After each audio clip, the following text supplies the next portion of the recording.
Kali ini gue mau ngebahas sepeda logam yang semuanya disambung menggunakan lem.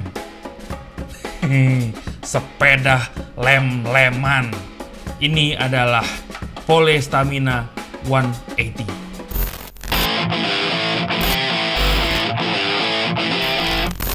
Selamat datang kembali di Tinjauan Desain Mountain Bike, di mana gue akan ngebahas desain-desain mountain bike yang spektakuler, yang revolusioner.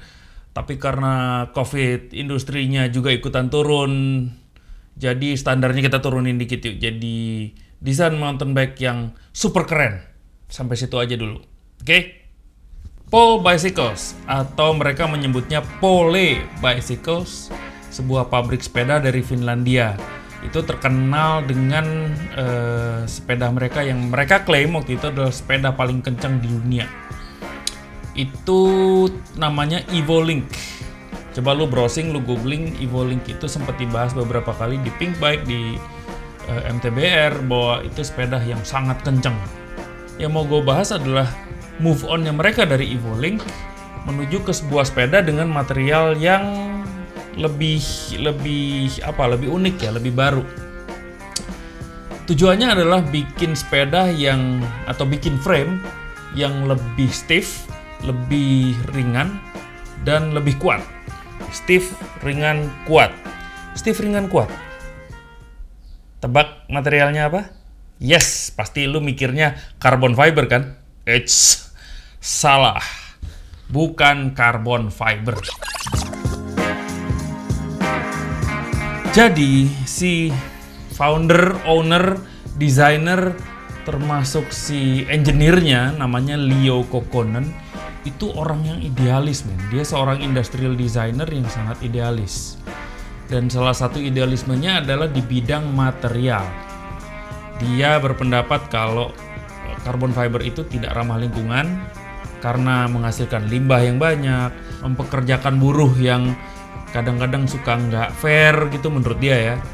Dan secara ekonomis pun nggak bisa di cut cost gitu, biaya produksinya nggak bisa ditekan dengan robot, karena bikin frame carbon fiber tuh nggak bisa digantikan dengan robot segampang itu. Beda jauh sama kita, dimana kalau di kita nih kan Kali Ciliwung aja bukannya warna-warni sama limbah ya. Orang buang sampah sembarangan, limbah pabrik di mana-mana. Bakso pakai boraks saja kita sikat, ya nggak? Asik-asik aja, justru makin pakai boraks makin enak kayaknya ya. Jadi kayaknya kalau Leo Kokkonen tinggal di Indonesia dia akan bunuh diri, men. Jadi dia menolak menggunakan carbon fiber. So, carbon fiber hapus, kembali lagi ke aluminium. Karena logam aluminium adalah logam yang paling bisa di-recycle. Jadi secara lingkungan ramah dan dia tidak merasa berdosa.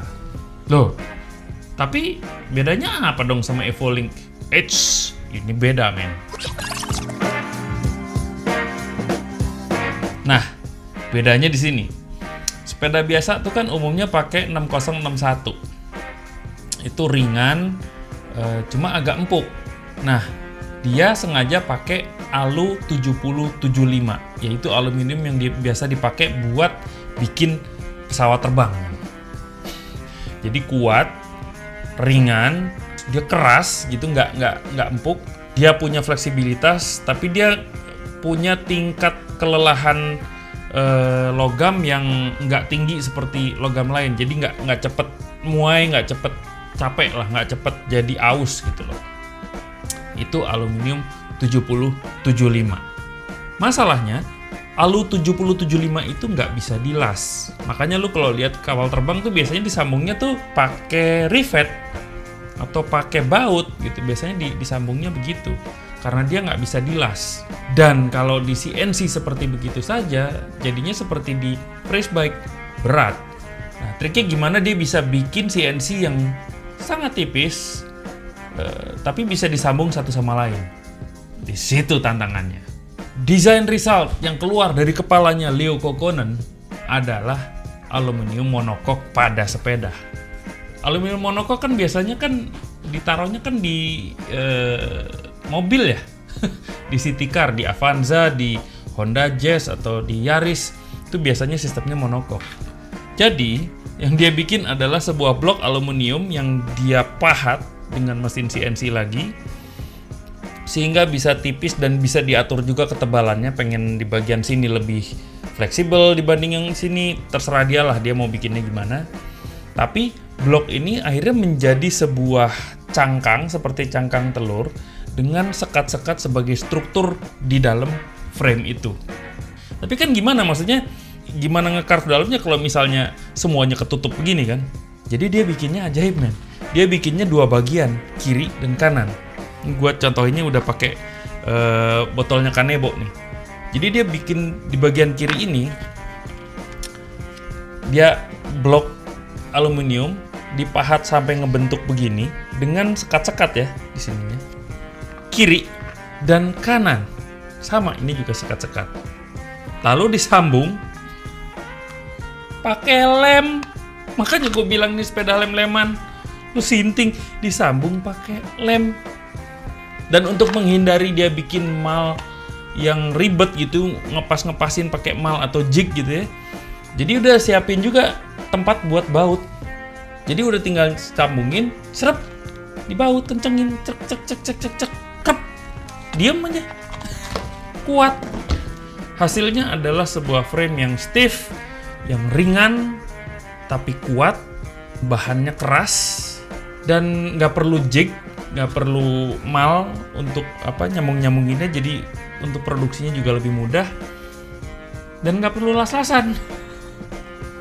Nggak ada energi yang dikeluarkan berlebih gitu dengan las-lasan gitu. Gokil kan? Dan metode ini mereka terapkan di sepeda CNC pertama mereka bernama The Machine. Ini pas banget setelah Evoling mereka bikin The Machine. Jadi sepeda semacam prototipe tapi tetap mereka pasarkan selama kalau nggak salah 1 tahun.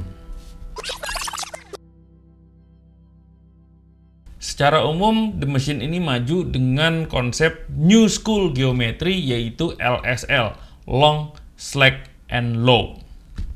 Sukses untuk bikin sepeda jadi sangat kenceng, sangat stabil, sangat pede dibawanya, dan mereka juga sempat klaim bahwa ini sepeda yang paling mudah dipedaling. Geometri yang sukses ini juga yang akhirnya mereka terapin ke sepeda yang lebih bisa diterima sama pasar, yaitu Stamina 180.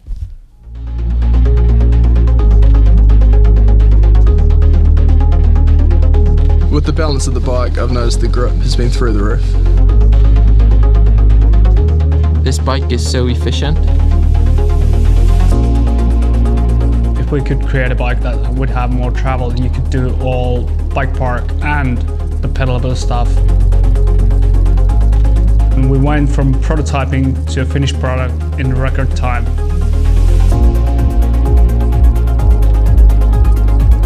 I got what I wanted. It's I can do more laps with the same bike, but with the new frame design, I got even more. The bike is more agile than any other bike we created before.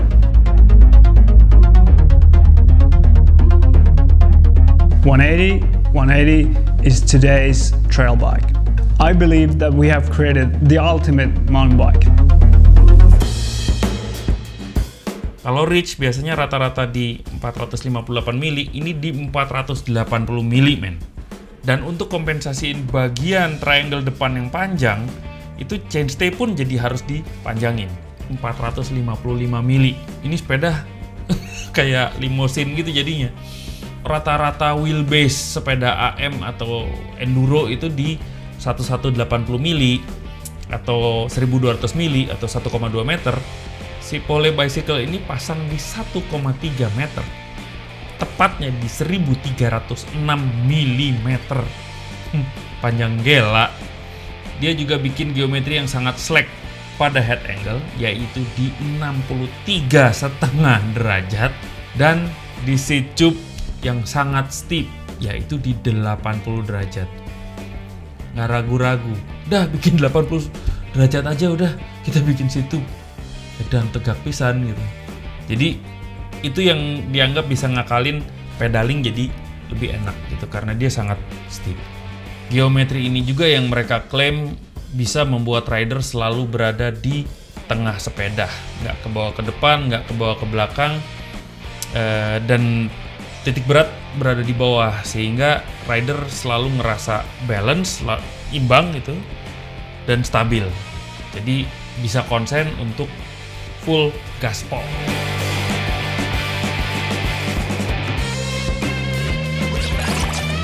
Unsur desain di sini sangat kuat karena Leo Kokkonen adalah memang seorang industrial designer. Dia desainer produk.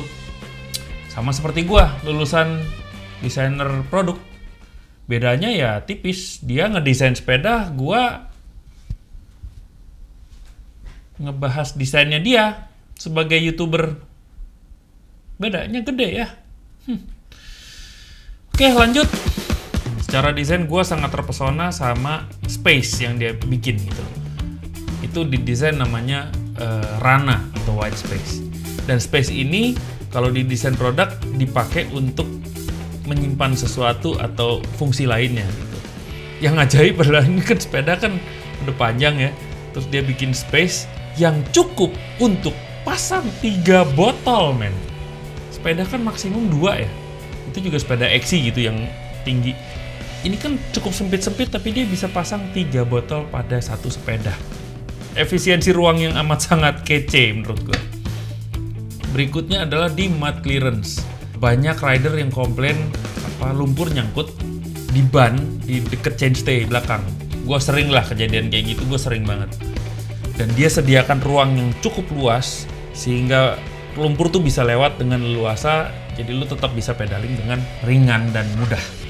Dan yang paling juara adalah raw, mentah. Jadi ini sepeda tidak dicat, frame-nya tidak dicat sama sekali.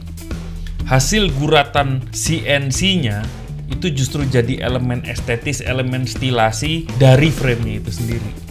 Bahkan logo sama si nama sepedanya pun jadi relief di frame itu gitu loh. Raw, mentah, industrial sekaligus cantik, dan ini jadi identitas si sepeda.